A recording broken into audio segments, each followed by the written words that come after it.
friends, and welcome back. So today I'm back with my sister Melanie, and we said that we would sit down and answer some uncomfortable questions. So I asked you for your most uncomfortable questions over on Instagram. Nothing is off limits. We did one of these years ago on YouTube, but we had Baileys and we were a bit drunk, and that aided in the answering of the questions.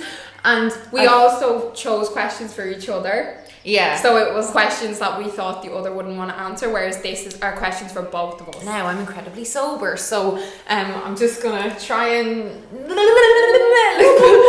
YouTube videos. A lot of the time, I'm always doing this kind of.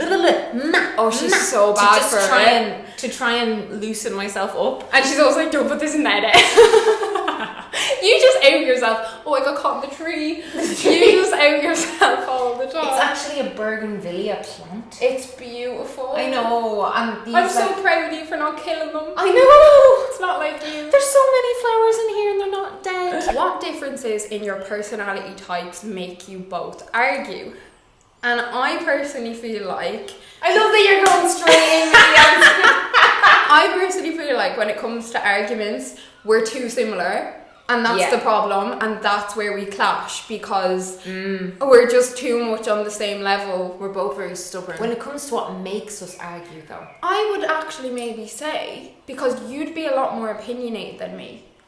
Yeah. I'd say that could be one. Yeah. Because, like, you have very strong opinions, and I do remember times in the past where we've had, like, little arguments.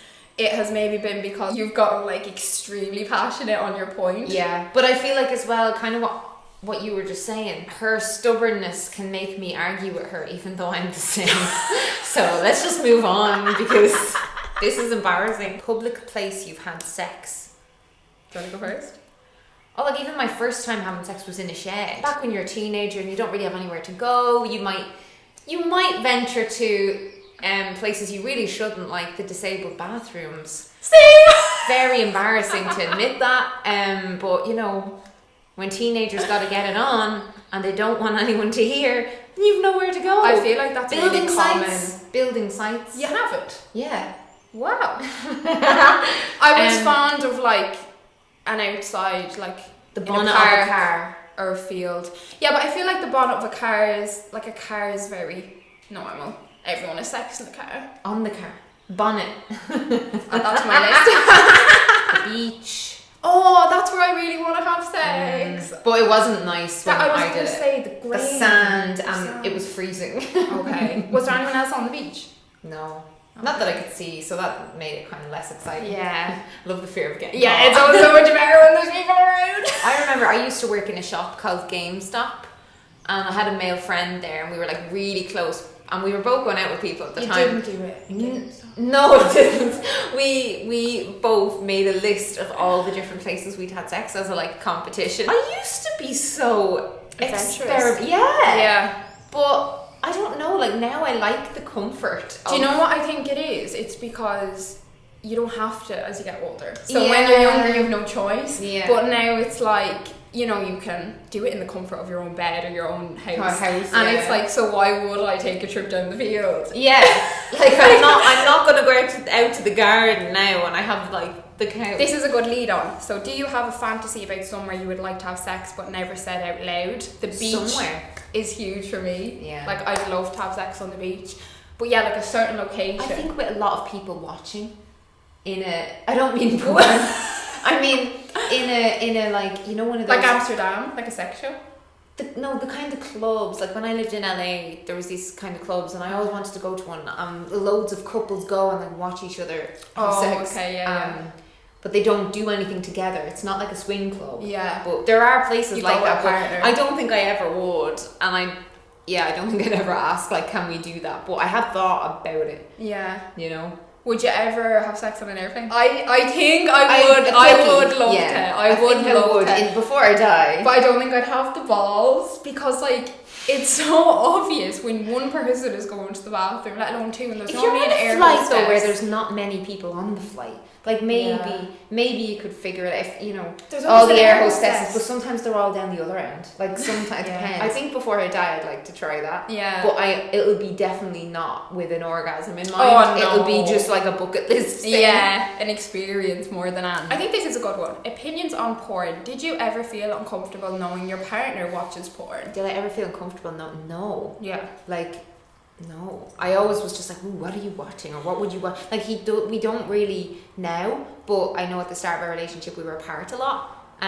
The only thing that ever made me uncomfortable was them hiding it, pretending Yes, they weren't. Yes. That was the only reason. A previous partner I was with, one thing that really did bother me eventually was realizing that he didn't just like watch porn. He wouldn't just go on Pornhub, type something in and watch that. He would have specific women that he followed, and he had like folders on his computer with thousands of images of the same, not thousands, the same women, and they all looked very different from me. Like they were all extremely skinny, like basically like size A cup boobs, like really, you know, very straight down, and like just had a certain look, kind of like you know, like Natalie Portman, like that kind of body. I remember Yeah, this. and then that made me so self-conscious that then I like, that was a big part of why at the time I was in my early 20s and I was trying really hard to get really slim because I thought that's what he wanted. Oh man, I remember that. I think with me it was similar, but in the sense it was, he had photos of girls he actually knew that he had taken from their social medias. Oh yeah, no, and I was like, bother me. oh my god. Yeah, I think hiding it from me was what made me feel the most comfortable, because I'm like, why? Like, there's nothing to be so hide. hot if you talk about it together. Yeah. You know, it can be then part of your sex life together rather than being. I know everyone should and can have a solo sex life, but like it's not some like, because lying is You don't need to not hide okay it. in any relationship. Yeah. One solution that has always been a great one, I think, is creating a joint porn account on like one of the popular websites, and then you can kind of see what each other is into. Yeah, see, I don't watch porn. Like, I don't watch porn. I don't anymore. I used to a lot. It doesn't get me off. Like, I get way more turned on imagining things, yeah. And like, it has to be me. Like, I feel so detached when I'm watching two people because I can't put me in the situation. I typically never really liked watching two people. I'd like often watch just like close-ups of people masturbating and stuff. Yeah. Don't know. Our imagination's the best though, honestly. Oh, 100%. Yeah, like, you can't I've be such a strong imagination. Did you go to therapy together to repair your relationship? Would you consider? No, we didn't talk for ages, so and we live quite far apart, so I don't think it would have been practical with our different schedules. And we were in the pandemic. Oh yeah. So no. But no, we didn't. I don't think we need to now. No. We're really good at listening to each other now. Yeah, I think it's definitely a good idea if you can't resolve it yourselves, and it's an important relationship. And it's not a pandemic. Yeah. How much do you tell each other about your sex lives? A lot, I think. I think we're very open. Yeah, like even down to like frequency and everything. Like we've talked about a lot of things. Like there's certain things I wouldn't tell anybody. Oh, same. You're probably the person I'm the most open to. I'm the same, Yeah. and I think because we're sisters, there's just like that safety between it that you know it's not going to go further. See, some people would be like, because they're siblings, they wouldn't. They'd find it weird, or being like, because we know each other's partners even, or but like I don't know how. I never had that with you. No, and I feel like from get-go, like once we became close when I was like 18, and we were always very open about it. Yeah. Biggest fears in life. That's so heavy. Deep.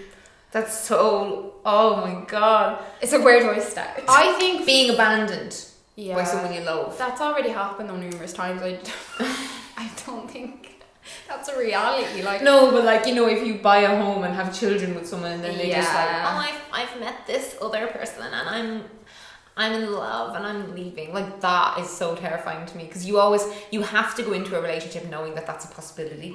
I think you know what I mean? for me would be having regrets. I don't ever want to look back and be like, I wish why did I? Because like now there are certain things I'm like, Jessie, you stupid bitch. Sorry, it keeps getting caught in the thing.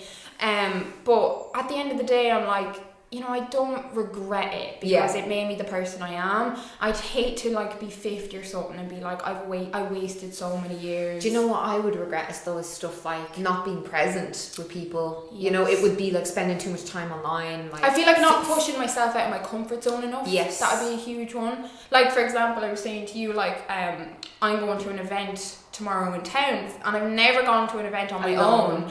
So I was like, and every bit of me is like, don't do it. But I'm like, inside, I'm so proud that you're going. I know. Inside, I know it's such a challenge to myself, and if I do that, I will have pushed myself totally out of my comfort zone, and I will have accomplished something huge there, and then I'd have more confidence the next time going on my own. It'll make you a lot more independent. Like when I started going to things on my own, I just changed so much in a positive way. Another massive fear of mine in life is just like, you know, chronic illness. It's so sad to not having babies. Oh yes, it's Jess. What the fuck? Oh, Jess, no. Oh my god, no. How? We're gonna have babies. How does that happen so quick? It's obviously very deep. It's very I had deep. the same thing, especially when I was your age. Yeah. Because you're very physically broody at that age. Like, you know, in nature, like, you know, you kind of start having kids as a teenager, like, you know. Like our parents' generation. I often look at like your son and I'm just like, fuck, like I just hope I get my own. Do you know? It's like, that's my biggest fear. Fuck everyone else. That's okay. Yeah, I think as well, building on that, anything happening to him. Oh yes. Like, I don't think I'd be able for it. I'd probably just be like, right, peace out, I'm done. Like, I just couldn't. I don't know how people live through their children becoming super ill or like dying or anything happening to their children, or even just seeing your children go through like really difficult stuff. That's really, inevitable. Your child is always. Oh no, I don't mean like just run of the mill. I don't mean the kinds of stuff that happens to everyone, like breakups and that kind of thing. I mean like something really, really awful and life changing. Really traumatizing. Oh yeah. I just want to keep them safe forever. I feel like this is a good follow on. But would you carry babies for each other surrogate wise? Well, obviously Melanie can carry babies. I have PCOS and I possibly might not be able to. But we did speak about this before. Melanie said she would. Yeah. Because I think I didn't ask, she mentioned it. No, I think it was brought up before because like I remember having a conversation with a friend of mine who's gay and like he really wants kids and all, and we were really drunk and we were on a hotel floor and like I promised him that I would be a surrogate for him if he ever needed one and all this, and then a couple of years later I was like it's a huge thing to go through for someone, and you know a couple of years later, you know, I realized like, oh like God, that's such a huge thing to go through for someone to give up, you know, for the baby to come through you and then hand them away. But I think with family it'd be different for me anyway. But I think I'd also struggle if I have to get a surrogate, because one of the things that I really want and hope I can is to experience carrying my child. But if it was a choice between having a child and having a child that is actually literally your DNA, it's still your child. Do you know what I mean? Because the way they do it, as far as, if I'm getting this wrong, someone please say, but they take your egg, the sperm of your partner or whoever, like you can get sperm donors. Yeah, they put it in the lab. Put it together and then they insert it into the surrogate. So it's still your child. Do you know what I mean? Well, if you don't, like if you adopt, it's still your child, but DNA, you mean? Oh, no.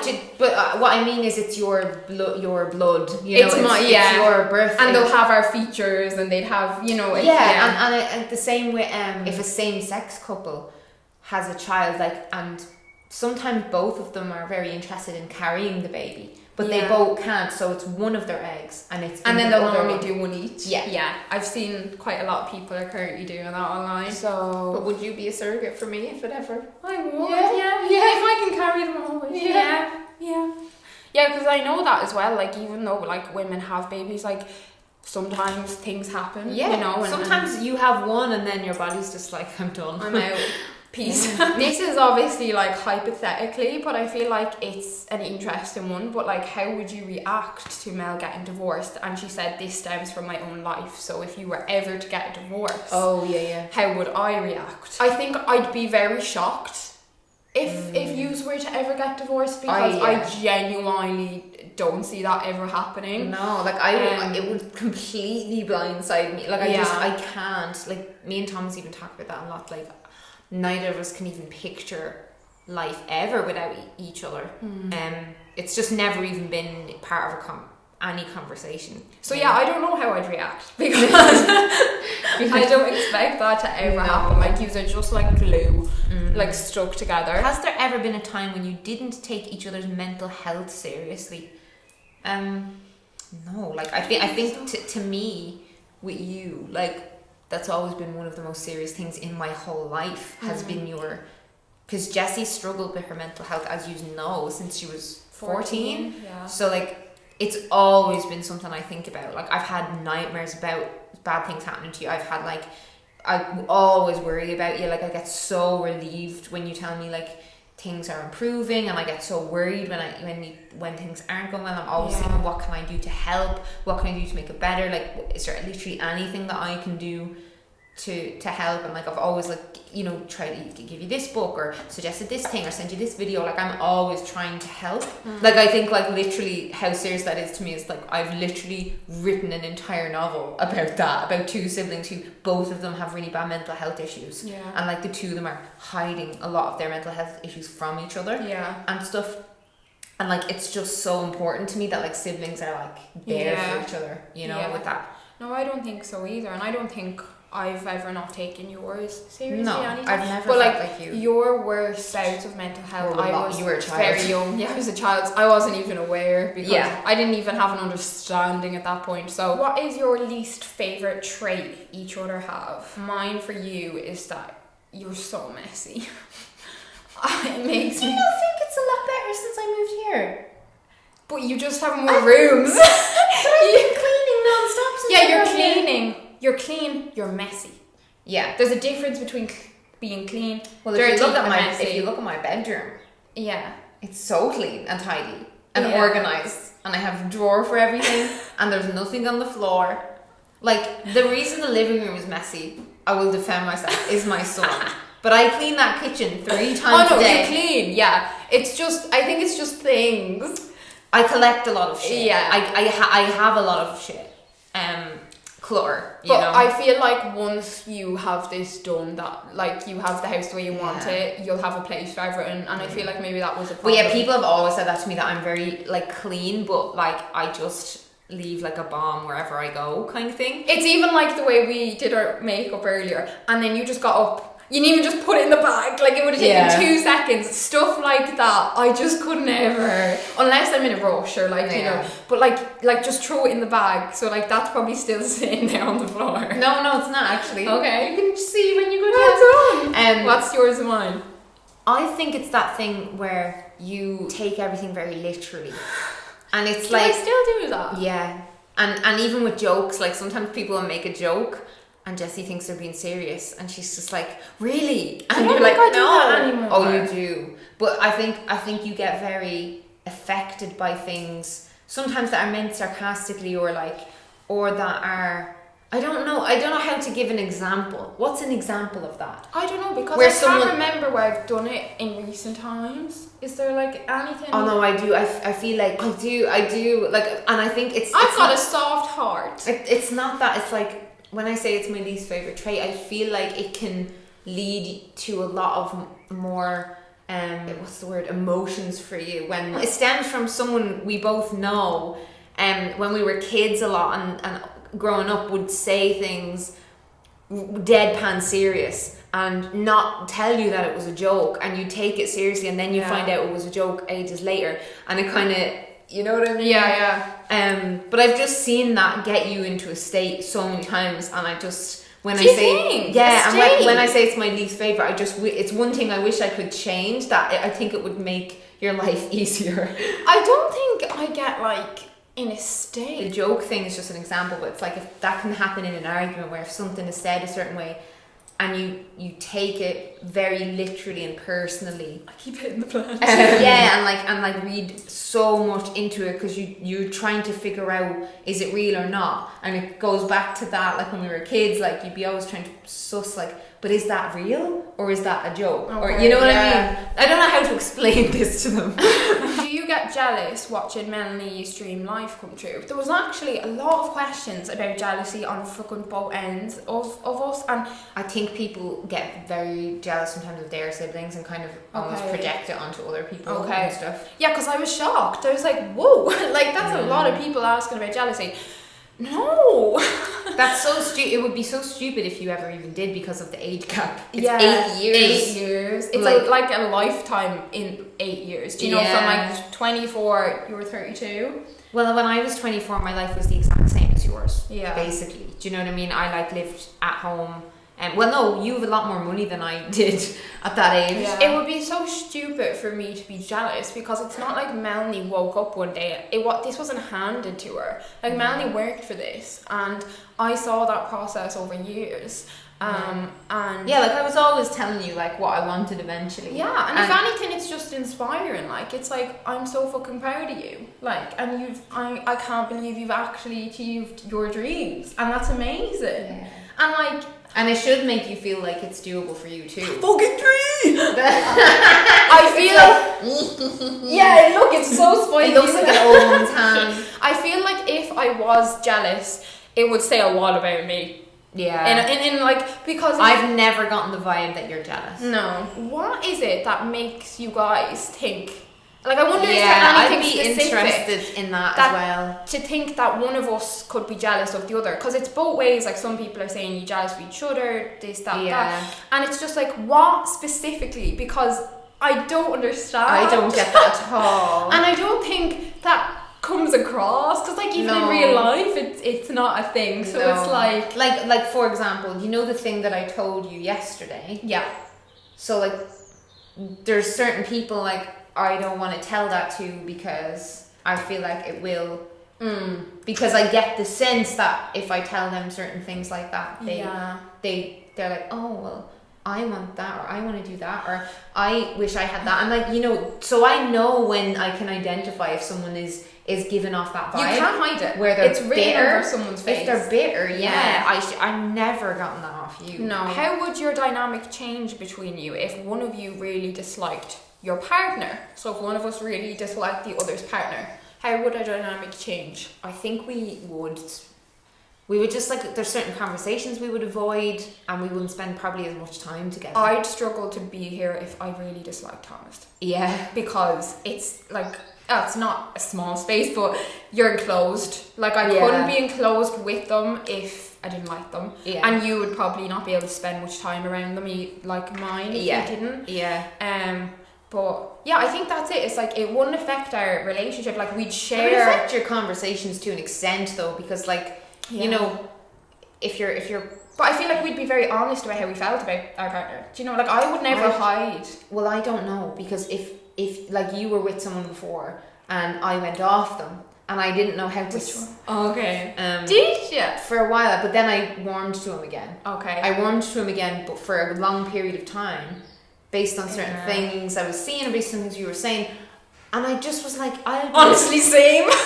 But I was like, I'll be insulting her if I say that, or if I say it, then I'm sticking myself into it, and then you'll be like, oh, she thinks, you know. Actually, I think you were honest. I remember us having a FaceTime, and you did say it. But I mean, like, once, you know. I mean, if I really, like, that was for months, and if I was able to be completely honest about that every single time I was talking to you, I would have been, why are you with him? Yeah, okay, you know. So like, I just mean that you have to be kind of sensitive as well if like someone like loves someone, and you know, it's difficult. But no, I did say it to you. Like, I have friends where I've been kind of like, you know, I don't see this going well. Yeah. How do you handle expecting more of each other and then being disappointed? Fucking life. Yeah. People are gonna let you down. Everyone in your life is gonna disappoint you. Everyone in your life is gonna make you sad at some point, or upset you, or say something that's gonna hurt you. Like, stuff comes up. I feel like when me and Jessie have let each other down, like, usually it's to do with, like, you know, this tree is, I'm actually gonna cut it off. Just move forward. If we're supposed to meet up, say, and something comes up that one of us can't,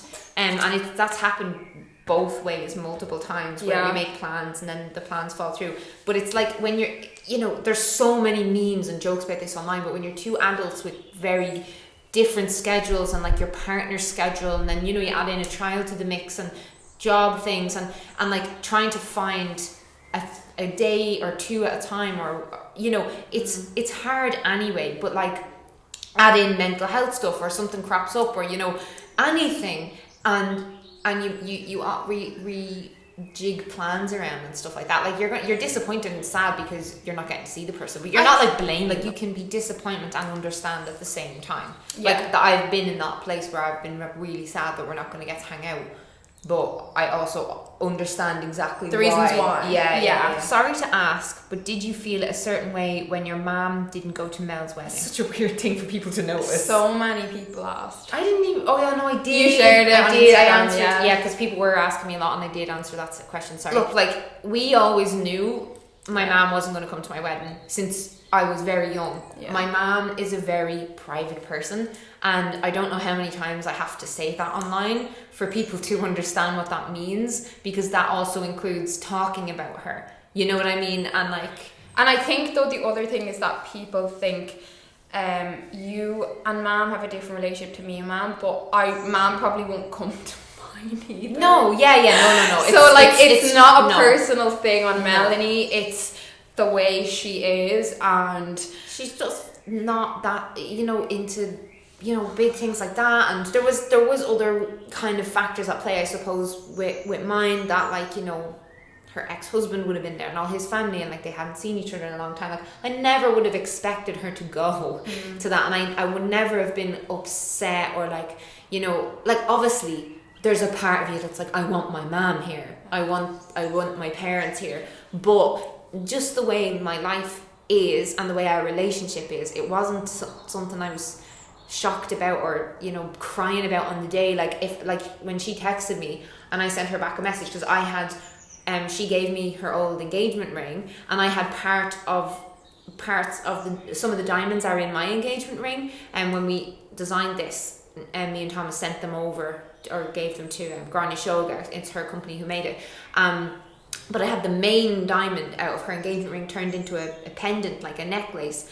And I wore that on the day, and I sent it to her, and I was like, because it was on the same day as her birthday, and I sent it to her, and I was like, I have you here with me, in a way. And that's just the way our relationship is, you know. There's just some people, you're always going to have a very certain kind of close relationship with your parents because of what you've gone through together for many years, but it's not the same relationship I have with my dad. Like I have a more like friend, like rather than parent and child relationship, like I have a more of a like friends, we're mates kind of relationship with my dad.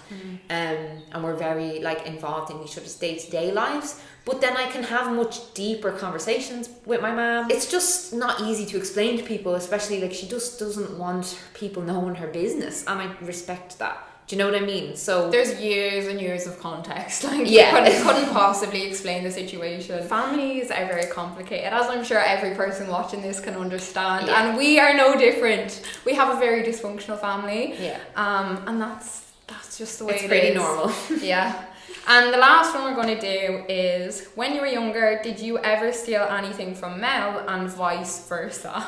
Steal? Do you know what? I can't remember ever stealing, but what I definitely did do is you'd leave stuff at the house and then I'd use it. You'd leave clothes. So you'd always forget. But this is when we were younger, this is like a couple of years ago. You'd leave clothes and I'd wear them. And then I'd put up on Instagram and you'd be like, Melanie, that's mine. Yeah, I'd be like, you could at least like let me know, like, or it'd be like a jacket I've worn once. I wasn't stealing it, I was like borrowing. Yeah, same. But no, because when you were younger, like, you were so much younger than me that there was nothing that you could have had that I would have wanted. No, but even when I was like 14... But I would have just asked you. Yeah, same. When I was like 14, 15, 16, every time she'd come up, she'd forget something. Whether it be a lip gloss or this. And I'd be like, I'm like, Dior. I could never afford this. Like, I was like, you know, just Essence and all. And it'd be like a real cheat, and I'd have to give it back. And she'd be like, did I forget that? I'd be like, yeah. And it's lovely. But I suppose as well, because you moved out when you were 16, I was only 8.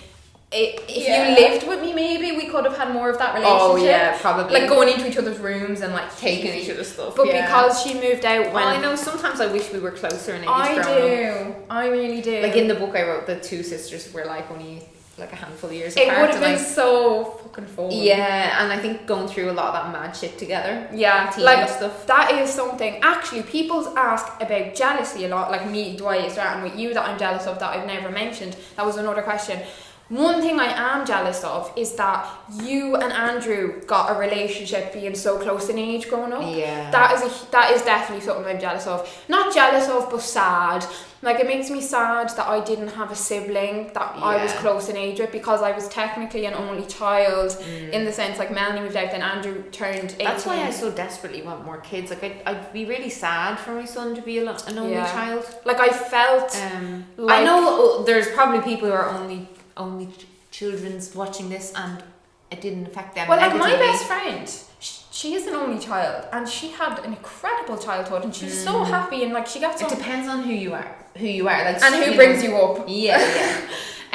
But yeah, that's definitely something that I'm sad about, because I think it made my like growing up years very lonely. And I feel like if I had like a little partner in crime, it would have. Well, I'm your partner in crime now. Thanks. If you've enjoyed this, give it a big like, please, and comment video ideas you'd like to see from us, because we're hoping to collab a lot more often. See, you thought we wouldn't be back, but look back. at us, look, back hanging around like a bad smell. So we're gonna go, because it's getting very cold in here now, and we filmed to Get Ready With Us over at Melanie's channel, so go, I'll leave that link down below. But we will see you guys super duper soon, and thank you so much for watching. Day. Bye.